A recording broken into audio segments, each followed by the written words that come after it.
Et on nous dit que l'homme est le sexe fort, la femme est le sexe faible. C'est faux. Il faut qu'on enlève ça de notre tête. La femme n'est pas du tout le sexe faible. Et vous non plus, vous n'êtes pas le sexe fort.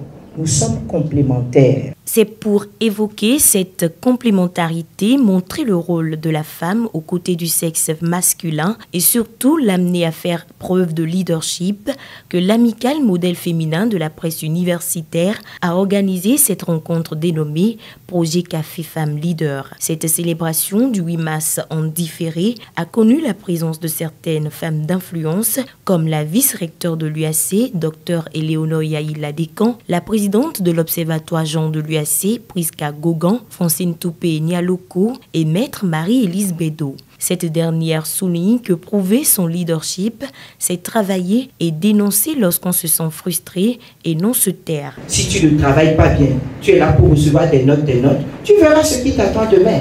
Mais lorsque tu fais ton travail, tu es sûr de toi.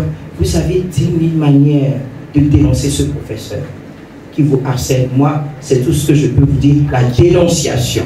La présidente de l'amicale modèle féminin et du projet Café Femmes Leader souligne que c'est l'occasion d'apprendre de ces femmes qui ont réussi et qui sont autonomes afin de surpasser leurs exploits. Il est donc important que ces jeunes filles apprennent des femmes ayant déjà fait des preuves dans le domaine du leadership féminin et qui sont aujourd'hui autonomes. Oui, il est important que ces jeunes filles apprennent des combats ainsi que des défaites de leur maman pour mieux continuer le travail et réussir là où peut-être elles avaient échoué.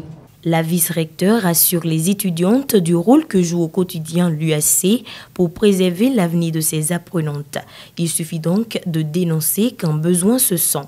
Dès lors que la situation, le problème remonte à l'université, vous pouvez faire confiance à l'équipe qui est là, le recteur et toute l'équipe n'ont pas manqué de prendre leurs responsabilités. Et il y a des cas comme ça pour lesquels les auteurs ont été purement et simplement déchargés de cette mission. C'est donc à la femme de travailler, de considérer le 8 mars comme une journée de réflexion sur l'amélioration des conditions de la femme et de se démarquer au quotidien afin d'être une femme leader et autonome.